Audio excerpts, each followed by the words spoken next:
पतितानां पावनेभ्यो वैष्णवेभ्यो नमो नमः। जय श्री कृष्ण चैतन्य प्रभु नित्यानंद श्री अद्वैत गदाधर श्रीवासादि गौर भक्त वृंद। हरे Krishna Krishna Krishna Hare Hare Hare Ram Ram Ram Hare Hare. Hare Krishna. So, welcome to the thematic study on the introduction essay of Srila Prabhupada's Bhagavad Gita. We have been studying the preface and the introduction essay. And as we are studying this essay by Srila Prabhupada, we had dividing this essay into various themes. So, in the preface, we had the thematic study of the preface, where we divided into mood and mission. Two paragraphs on mood, remaining paragraphs on mission. And we studied the preface along with some concepts of Aham Mama, Deha Dehi Beda Tattva, and don't stand on the Gita, just understand the Gita. So, the concept of subject and object we studied. Then we began with the introduction essay to the Bhagavad Gita, which a very profound and a classic essay. And we saw the Mangalacharan, the concept of Mangalacharan. Then in paragraphs 1 to 8, we saw the spirit of Bhagavad Gita. In that, we discussed what the Upanishads cover topics, the Panchanga Nyaya, within which there is Sambandha Abhideya Prayojan, and within that Sambandha Gyan there is Sattvatraya, Jiva, Jagdishwar, and Jagat. And then we went into the purpose of the Bhagavad Gita is to understand that the Lord is the Supreme Personality of Godhead. So we also spoke of the concept of Tatparya Linga, how we should understand and interpret a verse, and we have to understand what the speaker is saying in the Bhagavad Gita, that he is the Supreme Personality of Godhead. Now, paragraphs 9 to 12, we saw the purpose of the Bhagavad Gita. And the purpose of the Bhagavad Gita is to ultimately uh, take mankind out of this nescience. And understanding, we have to understand and study and understand the Bhagavad Gita. So then the stages of education we saw in this, the tripod balance in learning, the 3 stages of education and the 4 stages in education. So we saw this all have some kind of interconnection, but there are different ways of presenting how education is acquired. Then we went into the this section, which we have been studying, paragraphs 13 to 26, the 5 subjects of the Bhagavad Gita: Ishvara, Jiva, Prakriti, Kal, and Karma. So, briefly, Ishvara and Jiva Prabhupada discusses, and Prakriti, what is this material nature, Kala and Karma, the connection between uh, Kala and Karma, was seen. Yesterday we saw Ishwar and Jiva more in detail. So yesterday we discussed more in detail. There is Bheda as well as Abheda. And more emphasis should be given on Bheda and not on the Abheda. That's what also we saw, Bheda and Abheda. And now, in this paragraph, from where we are going to start today, we will see more on the Jiva. The Jiva Tattva is what Prabhupada is going to discuss. What is this consciousness? This consciousness is I am. I am. So there is an identity, the sense of I-ness, Aham Brahmasmi, I am spirit soul. But in the conditioned state, this state of identity is perverted, and we identify with ourselves as the body because of avidya, you know. I am the enjoyer. I am the Lord of what all I survey. So this is the sense of friend. I am the friend of Krishna. I am the Saka of Krishna. So that aham bhav, that ahankar, true ego, is there in the spiritual world. But now here it is perverted in the form of creator and enjoyer. Aham and mama. I am this body, and everything related to the body is mine because I am the enjoyer of it. So Prabhupada says, then what am I? This consciousness is I am. So what am I then? Prabhupada is putting this question.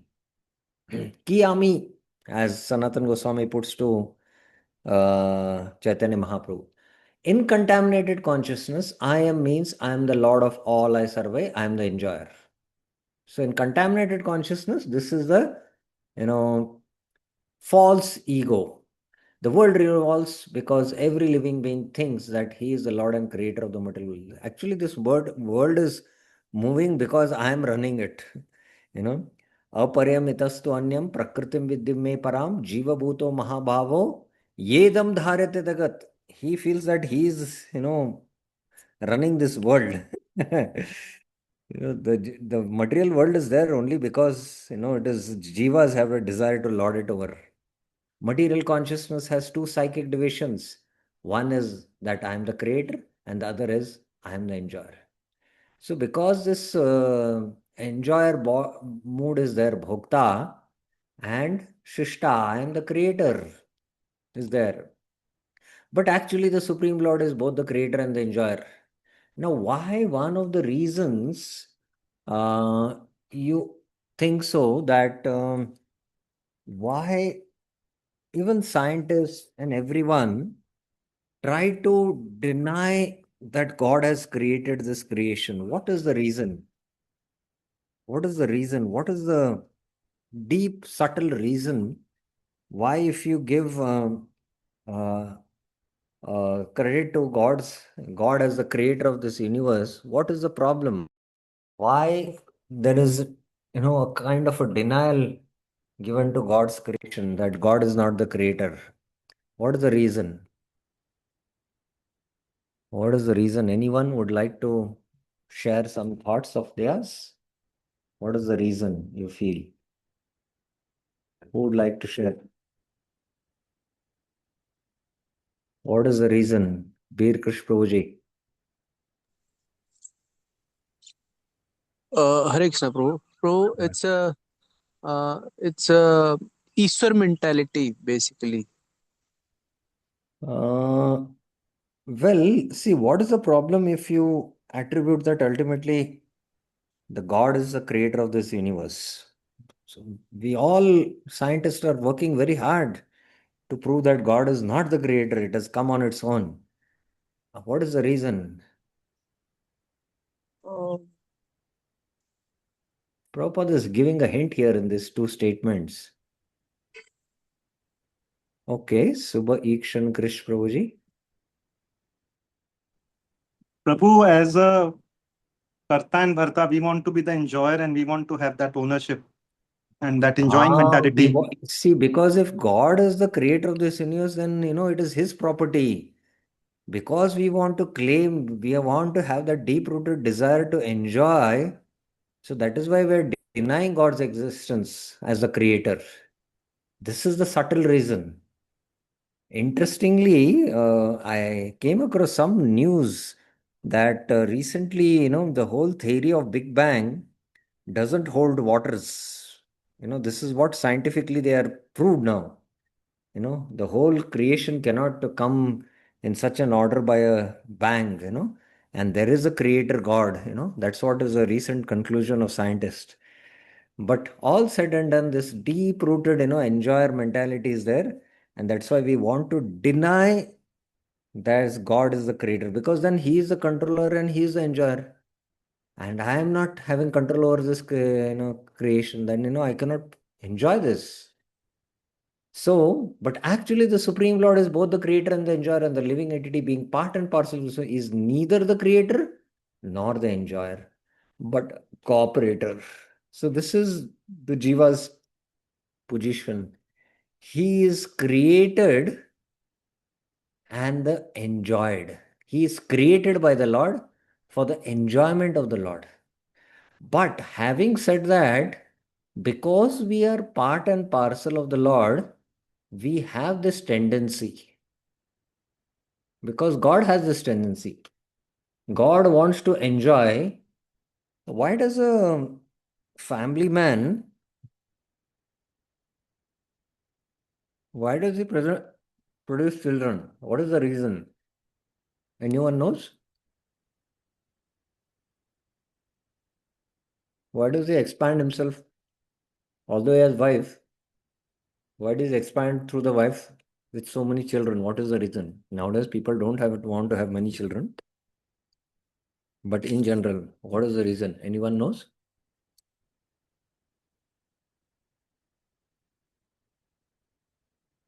What is the reason, Bir Krish Prabhuji?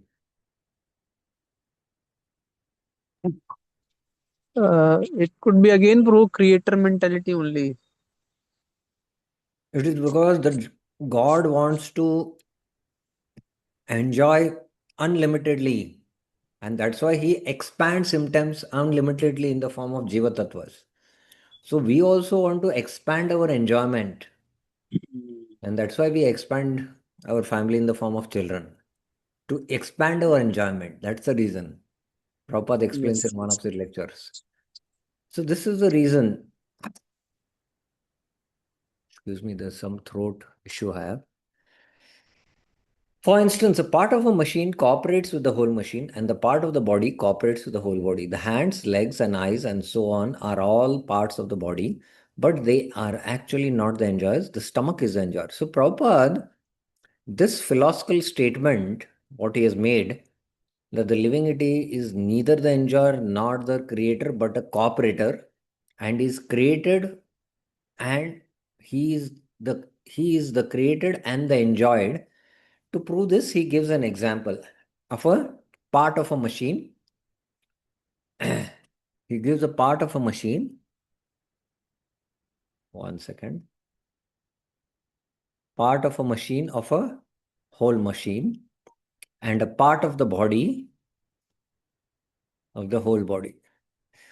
So the part has to cooperate in the functioning of the whole, and the part of the body has to cooperate in functioning of the whole body.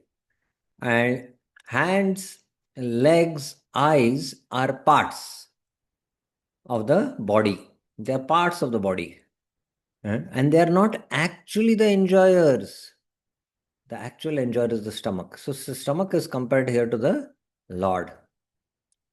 And the parts, the eyes, the ears, all that are compared to the jivas. Now, this is an example to prove upama. In Sanskrit, one of the pramans is upama, giving similes. Okay, Prabhupada, through this example, he is giving a very systematic understanding of this Siddhanta. The legs move, the hands supply food, the teeth chew, and all the parts of the body are engaged in satisfying the stomach. Because the stomach is the principal factor that nourishes the body's organization. Therefore, everything is given to the stomach. One nourishes the tree by watering its root, and one nourishes the body by feeding the stomach. For if the body is to be kept in healthy state, then the parts of the body must cooperate to feed the stomach. So the cooperation of all the parts is required to, they have to cooperate with the stomach so that ultimately the principal factor, everything is nourished, everything is dependent on the satisfaction of the stomach. Now, if the hands say, Arey, why you should enjoy stomach, I will not take my hand and put it in my mouth. And Arey, mouth, why should I chew for you? Do that work. When you just sit and you enjoy in the stomach, why I should work very hard? So I'll not chew. So ultimately, if the stomach is not nourished, then all the parts are not nourished, all the parts will become weak. Now, this is an example. We cannot stretch this example. These examples are given to explain a philosophical point, and sometimes we cannot stretch those examples. Now, ultimately, if the stomach is not fed, the principal factor, the enjoyer, then the stomach also suffers, then all the parts suffer. So similarly, we might feel that, if I don't serve the Lord, who is the enjoyer, then the Lord will suffer. No, that will not happen in that case. So we have to understand this example has certain limitations, but the principal point which is being explained is how the jivas are the cooperator through this example. So you have to understand examples. Similarly, the Lord is the enjoyer and the creator, and we as subordinate living beings are meant to cooperate to satisfy Him. So through this example, Prabhupada is explaining this principle. This cooperation will actually help us just as food taken by the stomach will help all the parts of the body. So by cooperating in the Lord's enjoyment, we also will become happy. That is the secret for happiness. We are trying to be happy by enjoying our own senses, but we become more and more miserable by enjoying our own senses. But when we give happiness or enjoyment to the Lord's senses, then automatically we become happy because we are part and parcel of the Lord. So the secret of bhakti is material consciousness means I want to enjoy, I want to give satisfaction to my senses. And Krishna consciousness or bhakti means to give satisfaction to Krishna senses. That is bhakti, that's it. Sarvapadir vinirmuktam tat paratvena nirmalam rishikena rishikesha sevanam bhakti ruchyate. To serve the senses to the Lord of the senses, free from all upadis and with a purified heart, tat paratvena nirmalam, so that is bhakti. If the fingers and the hand think that they should not take the food themselves, that they should take the food themselves instead of giving it to stomach, then they will be frustrated. The central figure of creation and enjoyment is the Supreme Lord, and the living entities are cooperators. By cooperation, they enjoy. By cooperation, they enjoy. So the central figure of creation and enjoyment is the Supreme Lord. Now, Prabhupada concludes this. The relation is also like that of the master and servant. If the master is fully satisfied, then the servant is satisfied. Similarly, the Supreme Lord should be satisfied, although the tendency to become the creator and the tendency to enjoy the material world are there also in the living entities, because the tendencies are there in the Supreme Lord who has created the manifest cosmic world. So, although we have this tendency to enjoy the material world, but we should, based on our sarupa, try to satisfy the Lord. There is, and also there is the living entities because these tendencies. Now, why does the living entity has this tendency to enjoy? What is the reason? What is the reason why this living entity has a tendency to enjoy? What is the reason for it? Shubh Ikshan Krish Prabhuji, yes. Prabhu, we are part and parcel of Lord, and one of the properties Ananda, Satchidananda of Okay, Lord. but what is Prabhupada saying here in this paragraph? Tell me that. Lord over the material nature. Yeah, why does the jiva has a tendency to lord over material nature? Mm. You're correct, but I just want you to fix what Prabhupada is trying to say in this paragraph and answer. That creator, Bhokta, its tendency. No problem. Yeah, you're getting it, but you're still not getting it. Okay, let us hear from Chakarama Prabhuji. Yes.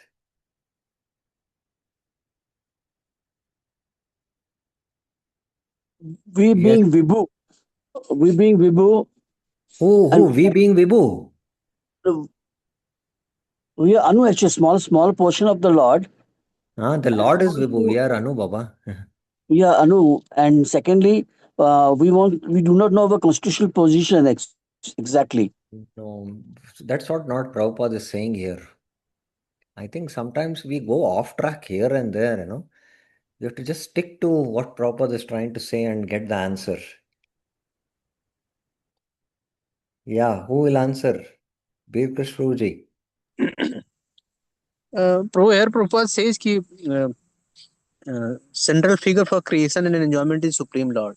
So, So that why this tendency? enjoyment tendency is there in living entity because they are also part and parcel of Supreme Lord. Because the Jiva is also a part and parcel of God. Jiva is also, it's the subtlest part of God. Sukshmanam aham Jiva. So because he's made of God's particle, you say, na? Just like mine of gold and gold. It has the quality, same quality. Similarly, God's quality is to enjoy. So Jiva in the minute form has this quality to enjoy. But it cannot enjoy independently. It has to enjoy through cooperation with the Lord. So that's the point Prabhupada is making. Although this tendency is there, but in order to be satisfied, one has to act as a cooperator and not in the mood of enjoyment. Although this tendency to enjoy is there because it is there in the Lord. Okay. Paragraph 23. We shall find, therefore, in this Bhagavad Gita that the complete whole is comprised of the supreme controller, the control living entities, the cosmic manifestation, eternal time, karma, activities, and all of these are explained in this text. So we'll see, Bhagavad Gita, all these subjects coming up. So when we study Bhagavad Gita, we should see, which we have already done that exercise based on Sambandha Gyan, whether this verse is speaking about Sambandha, Abhidheya, or Prayojan, and within Sambandha, what it is speaking about Jiva and Ishwar, or Jiva and Prakriti, or the Ishwar and Prakriti, like that. So all this you will find in the Bhagavad Gita. Prabhupada is saying that all of these taken completely form the complete whole, and the complete whole is called the supreme absolute truth. Now we have, sometimes an understanding. Prabhupada is giving a very, very broad definition of the supreme absolute truth or the supreme personality of God. The supreme personality of Godhead comprises of the complete whole,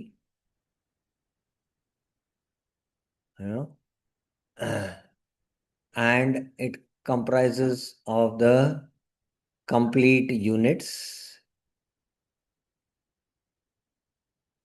then his Shaktis, the Shakti in the form of this cosmic manifestation, Prakriti.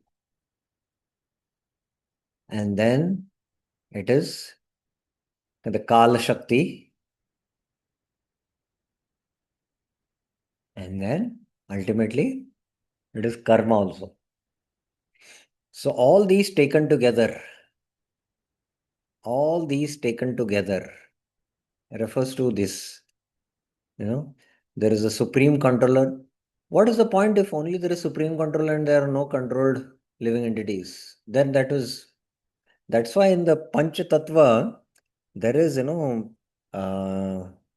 Srivasadi Gaura Bhaktavinanda, living entities headed by Srivas, the control living entities, the cosmic manifestation, eternal time,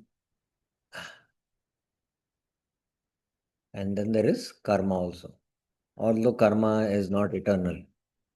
So all this, the complete whole and the complete absolute truth are the complete personality of Godhead. So this is standard example Prabhupada gives. What is the example Prabhupada gives of the definition of the uh, complete personality of Godhead? What are the examples he gives to explain that all this together comprises, the complete absolute truth? What is another example which Prabhupada standard is to give? Anyone knows? Raise your hands.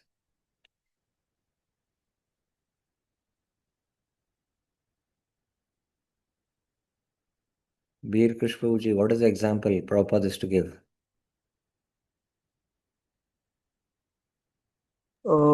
Prabhu example I don't know, but we can relate with Isavasya, this No, no, Om no, no. Purna You Mada. have to just stick to what, definition is given of the complete absolute truth. Prabhupada is given simple standard example for this. God means, God, the living entities, his Shaktis, all together comprise God. So for that, he is to give a standard mundane example of a dash. What is that dash? Very simple it is. We have heard it many times. Only thing it is not striking us. Did it strike you now? No, Huh? no. Anyone else would like to try?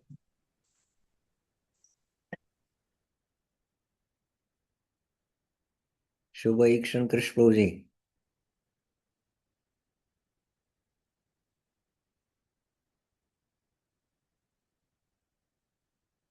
Are you there?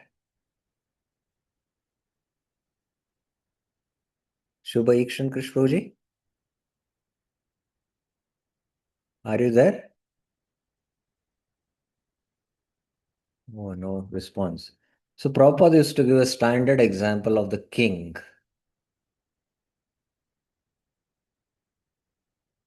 Now, king means there's no question of king without the ministers.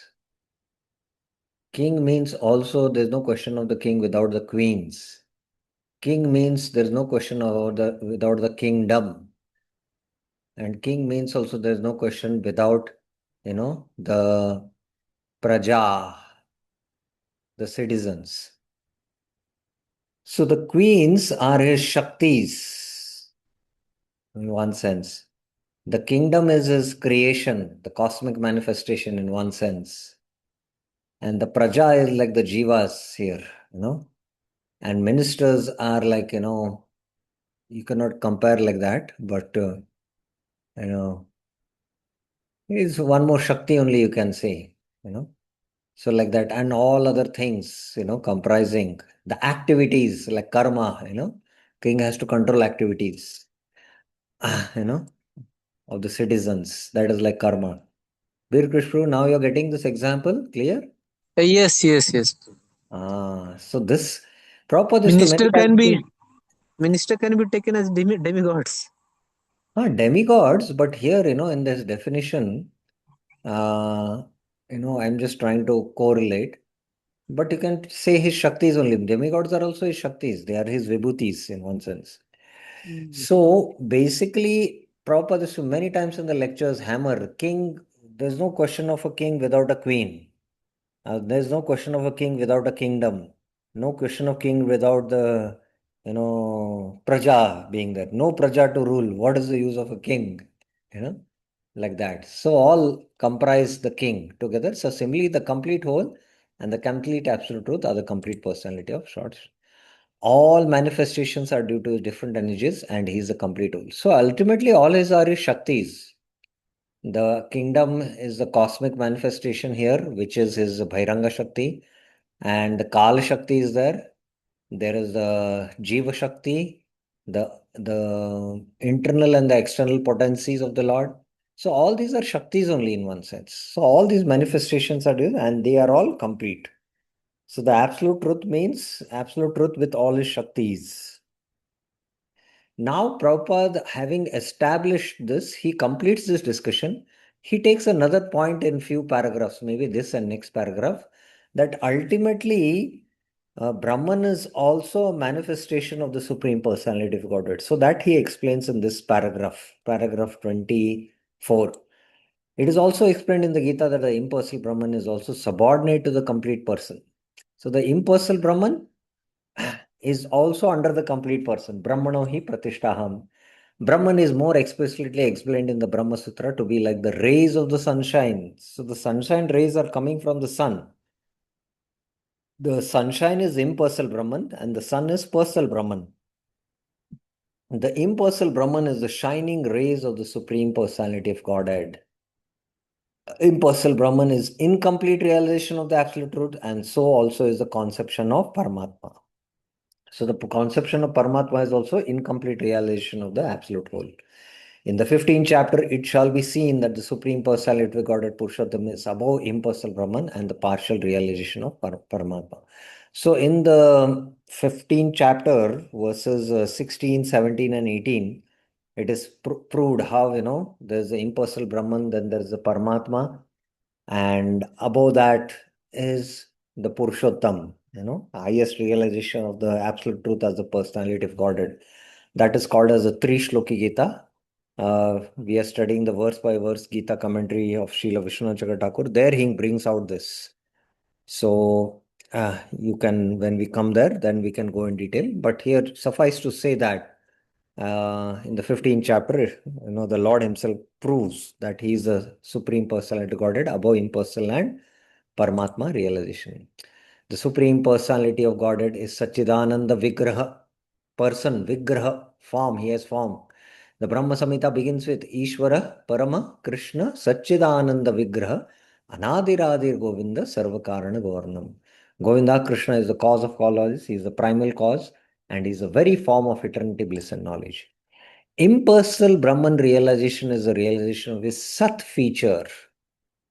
Paramatma realization is the realization of his Sat and Chit feature. Eternity and knowledge. But realization of the Supreme Personality of Godhead Krishna is the realization of all the transcendental features, Sat Chit Ananda, eternity, knowledge, and bliss. In complete form, Vigraha, complete form it is. Eternity and common knowledge it is here. Okay, so that completes, I think, the discussion. No, it is not there. It is still more there. But let me now go to the concept of the absolute truth because it's mentioned in a Satchitanand. So before that, if you have any questions, yes, Bir Krish Prabhuji. Yeah. Hare Krishna, Prabhu. Prabhu, when we say this impersonal feature, we relate with rays of sunshine. So it is just upama, or it is effulgence of Lord's body. It is actually the effulgence of the Lord body, But but when that is Krishna, given in the example of a sun and sun rays. Mhm. But So, when Krishna comes in material world with pastimes, so these features, is there, or it is there but not visible like that? How it is? no, it is there. It is there. That is why in the Malla Yuddha, in Kamsa's arena, although the Supreme Personality of Godhead was, entering the arena, the Avidusham, they saw him as Paramatma. Mm. They did not see him as Bhagavan in Rasa. So it is based on the realization of the absolute truth, how far you are from the absolute truth. It is one substance. That's what we are going to study now. We are going to go to the concept of absolute truth. That time it will become more clear to you. Okay. Right. Thank you. Any other questions you have up till now? Anyone else has any questions? Okay, let's go to the concept of the absolute truth. This is very important to understand. Now, the definition of absolute truth is given in this verse by Suta Goswami. Jivasya Tattva Jigyasa is what he mentions is our real goal of life, to do Tattva Jigyasa. And what is that Tattva? In 1 to 11, he explains.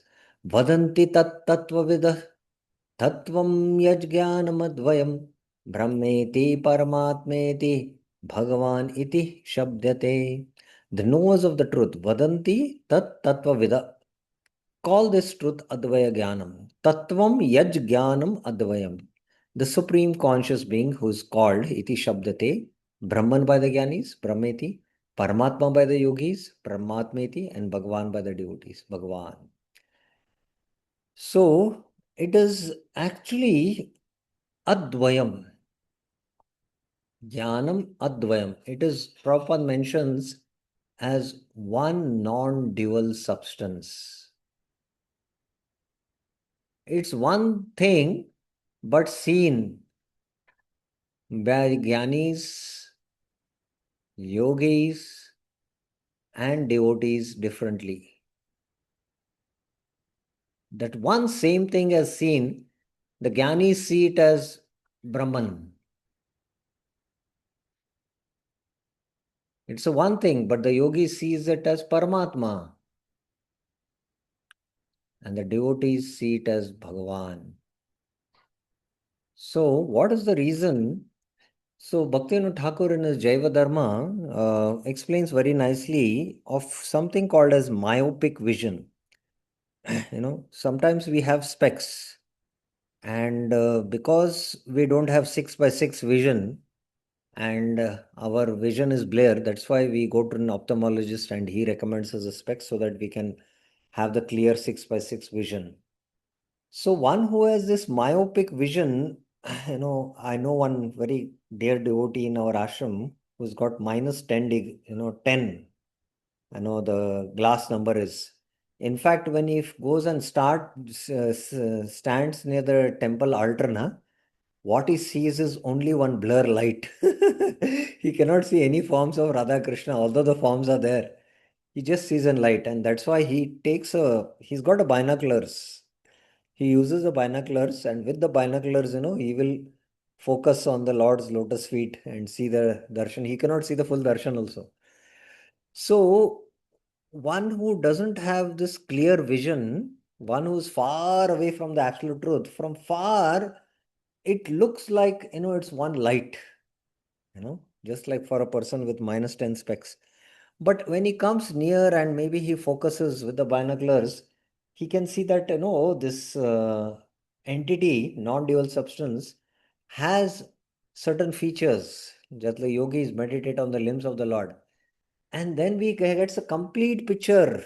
Sachidananda former, oh, he's a person, Bhagavan. And then there is relishment of rasa. So, another example which Prabhupada is to give is of, from far, the whole mountain looks like one green thing. So everything is green, like Brahmajyoti, all pervading light. But when he goes a little near, then he can see the clear, distinct features. No, there are varieties, like there are trees, different trees, there are birds.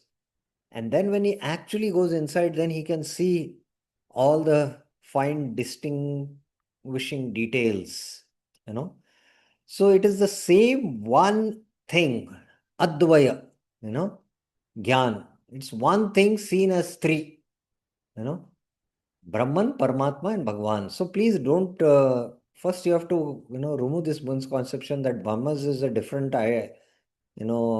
entity, Paramatma is a different entity, and Bhagwan is no, it is the same entity, but it is seen as in three different ways based on the perspectives.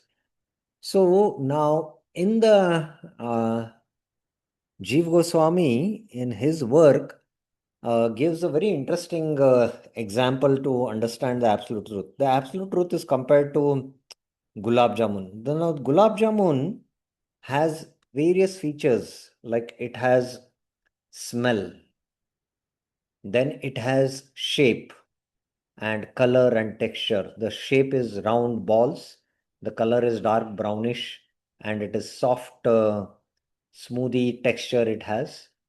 And then the gulab jamun is dipped in syrup and it has very nice taste, sugary taste, sweet taste. So the gulab jamun has this all four qualities. There are many other features, but let's take these four.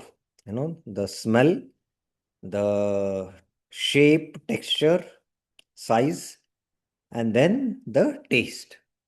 So shape, texture, and size, I put it in one. And then there is the taste. Similarly, samosa has a particular shape and then it has a size, a triangular size, particular size is there, and then they are crispy, they are dark brown, fried, in ghee, and then there is smell also, and there's a samosa taste also. So similarly, Kavi Karampur in the Gopal Champu, Anand Vrindavan Champu, he mentions that the food which is offered to the Lord should have these features. Like you make pulao for the Lord, the pulao should be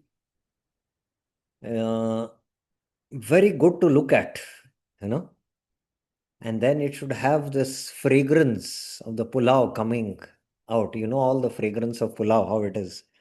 And then there should be a lot of ingredients like, cinnamon, clove, and all this, And then the smell is there. And then when you touch it also, it should be very soft and crispy, like the samosa is soft and crispy, hard texture. But the pulao should be also soft to touch. And then there should be taste also. Then that is complete food which is to be offered to Krishna. So similarly, the absolute truth is compared to gulab jamun. Now, when the you know Jnani, the seeker, is far away from the absolute truth, and the absolute truth is now compared to gulab jamun. When he's far away from the absolute truth, he can, just like when say you're on the first floor room and your mother is cooking gulab jamuns down and she has lashed the door from outside. It's a barbed door, a wire door, iron door. You are transparent, you're able to see from top. Oh, those hot gulab jamuns are being fried.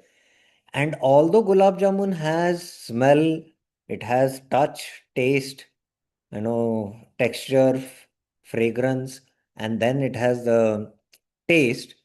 But because you're far, you can only experience the smell of the gulab jamun and you want to taste it, but your room is locked. So similarly, the Jnani, he is far away from the absolute truth. Although the absolute truth is Satchidananda, please remember, Brahman is also Satchidananda. Please remember this. This is a little difficult to sometimes understand. But the Jnani is able to realize only the Sat feature because he is far away from the absolute truth. The Paramatma, that is the yogi, he is able to access the Sat and the Chit. It's like the student who can come down from the first floor and go to the kitchen and he can see the shapes. He can touch the gulab jamun. He can feel the texture, but he cannot put it in his mouth because it is not offered. So he's not allowed, or he's sick and he's not been told to eat. So he can just smell it, he can touch it, he can see the texture, but he cannot taste it.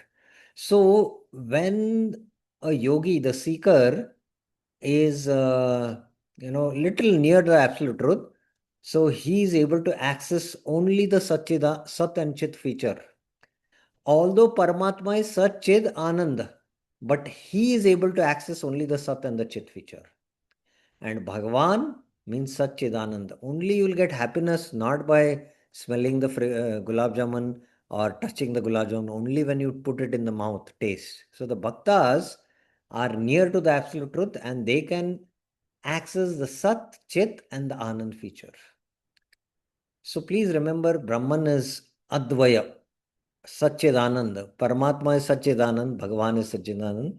But the seeker who is far away from the absolute truth only realizes the Sat feature, the yogi realizes the Sat and Chit feature, and the Bhakta realizes the Sat, Chit and the Anand features. So any questions you have regarding this definition of the absolute truth? Any questions? Yes, Bir Krish Prabhuji. Hare Krishna, Prabhu. Yeah. Prabhu, when we say that Gyanis, they are at the farthest place and Yogi are closer and devotees are the closest. So it is in terms of what their uh, In their terms of the process for realizing the absolute truth. The Jnanis take up the Gyan sadhana, the Gyan yoga, and that's why they are far away from the absolute truth. The yogis take up the Ashtanga yoga sadhana, so they're a little more near. The bhaktas take the sadhana of bhakti, so that's why they're still nearer, and that's why they are able to realize Satchid Ananda. Is it clear? Yes. So there even Sadhya also it is very far. Pardon? There, I mean, there Sadhya also it is very very far from personality of Godhead. No, Like for the like path for they have taken That that is path the itself Jnana is Yoga, outer realm. that only allows them to access the Sat feature only. Yes, yes. So they will remain far from the absolute truth because they are realizing only the impersonal feature of the absolute truth by that sadhana. By that sadhana, the personal feature of the absolute truth is not realized. Okay? Clear, bro. Clear. Clear, Thank you. huh? Okay, fine. So now we'll continue and end this discussion. This last two paragraphs are there. People with less intel consider the supreme absolute to be impersonal, but he is a transcendental person, and this is confirmed in all Vedic literatures. Nityo Nityanam, Chaitanas Chaitananam. As we are all individual living beings and have individuality, the supreme absolute truth is also, in the ultimate issue, a person, and realization of the personality is the realization of all the transcendental features in his complete form. So realization of the personality of Godhead is realization of his transcendental features in his complete form. Satchidananda Vigraha. The complete whole is not formless. If he is formless, or if he is less than any other thing, he cannot be the complete whole. What an argument Prabhupada gives, So if you say that you're formless, then, I heard this very nice argument. One devotee was distributing book in somewhere in Punjab, and he met a follower of a impersonalist. I said, Bhagwan to Nirakar hai, he said, So he just to taunt him, he said, you have a form, but your father, he doesn't have a form. Your mother doesn't have a form. Your great grandfather doesn't have a form. So like that, he started getting angry, and then he made a point and he could understand that. So how is that we have forms and the complete whole, is, incomplete? We are complete, but he is incomplete. So how is it possible? That's what Prabhupada is bringing the argument. The complete whole must have everything within our experience and beyond our experience. Otherwise, cannot be complete. So it should be within our experience. So within our experience, we can see that our parents had form, grandparents had form. So the God also has to have form. And that form is beyond our experience because it is Satchidananda. That's the point. The complete whole personality Godhead has immense potencies. Parasha Shakti Vivide Shruyate. How Krishna is acting in different potencies is also explained in the Bhagavad Gita. So Krishna explains the Bhagavad Gita, Maya Dakshina Prakriti, all that he explains. This phenomenal world or the material world in which we are placed is also complete in itself. Bhumi, Rapo, Analo, Vayu. Because the 24 elements of which this material universe is a temporary manifestation, according to Sankhya philosophy, is completely adjusted to produce complete resources which are necessary for the maintenance and subsistence of this universe. So this 24 elements which this cosmic manifestation is, there's a complete, it's a symbiotic cycle which is there, that one feeds the other, and the whole cycle is working.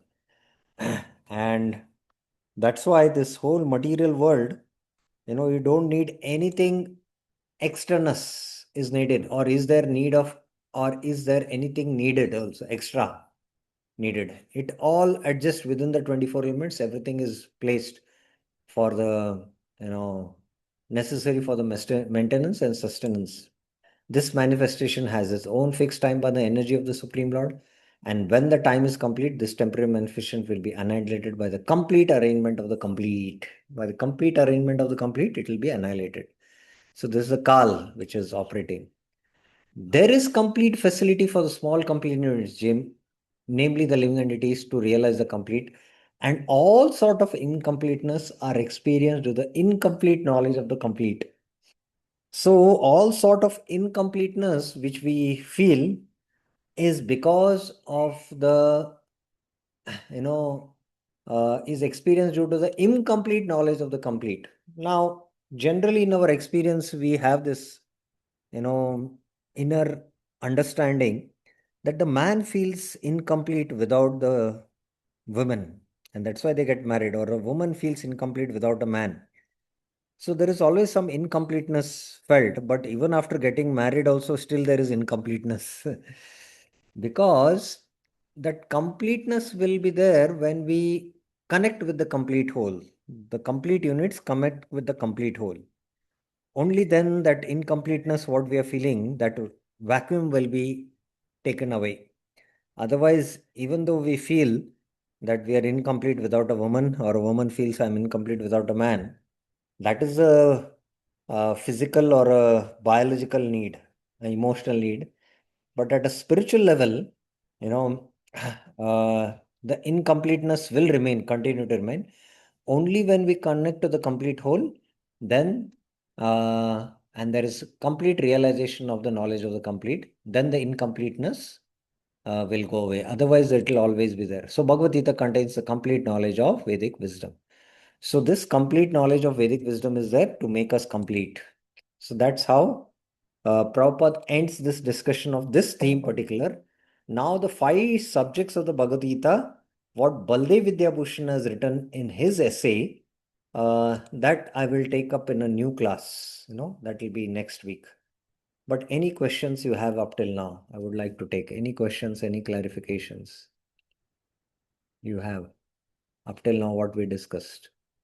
So we have completed this theme. I am just taking additional 5 topics on the Bhagavad Gita based on Sri Baldev Vidyabhushan. And then we will go to the next theme, the process of understanding Bhagavad Gita. But any questions you have for now? Any questions, any clarifications? Beer Krish Prabhuji, yes. Hare Krishna, Prabhu. Prabhu, when we say that this material world is complete in itself and living entity also complete in itself, so it is with respect to its functioning, that in functioning it's complete and sufficient, or how it is? No, 2 things are there. The material world composed of 24 elements is complete in itself for its maintenance and sustenance. The living entities who are in this material world, they are trying to exploit the material world, and create that imbalance. But the more they try to use that propensity of enjoyer, the more they get conditioned and bound. But when the living entities see this material world as the energy of the Lord, and they use this as in the service of the Lord, then they can experience uh, that vacuum of incompleteness complete. Otherwise, although they are complete, if they are in the material world and trying to exploit, they will not experience the completeness, although they are complete units. Are you getting this point? Yes, yes. So until they link with, Supreme. until they connect with Supreme Lord, Supreme. it is. And they see this Yes. material world also linked with Supreme. Yes, yes, yes, yes, yes, yes. Then only they will Both be. aspects. Yes. Yes, yes, yes.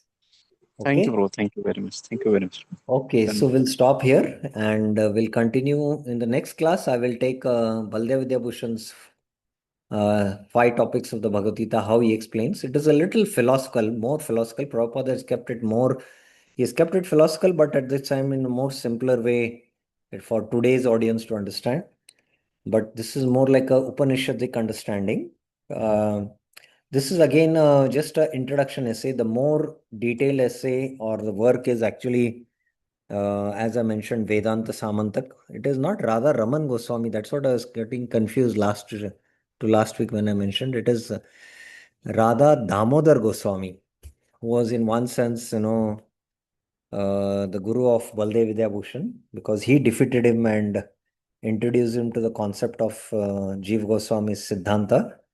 And then he wanted to take initiation from him, but he knew that Vishnu Chakra Thakur is there in Vrindavan and he is the senior most Gaudiya Vaishnava leader. So he directed him to go and take shelter of Srila Vishwanath Chakra Thakur. So it is Radha Damodar Goswami. Well, many say that Vedanta Samantak is the work of Baldev Vidyabhushan, but this controversy started in after 100 years of this work coming up in the 17th and 18th century, and it is still continued. But many attribute that this work is Radha Damodar Goswami. So that's a very exhaustive work, Vedanta Samantak, and it is highly philosophical. It's like a Vedanta Sutra in a sutra form. It's not so easy to understand for students. One has to be trained in understanding that knowledge from an expert teacher who has studied Vedanta Sutra. So, in essence, briefly, he touches upon this here in his introduction essay. And Prabhupada, based on this introduction essay by Baldev Vidyabhushan, he expands it in his introduction, the 5 topics of Bhagavad Gita, which is more simpler to understand and more directly relatable to us. And we can easily grasp the concepts what Prabhupada is saying to say. But let us also go through what Baldev Vidyabhushan has to say on the 5 subjects of the Bhagavad Gita. So that we will see next week. So thank you very much. Grantra Srimad Bhagavad Gita ki jai, Srila Prabhupada ki jai. Hare Krishna.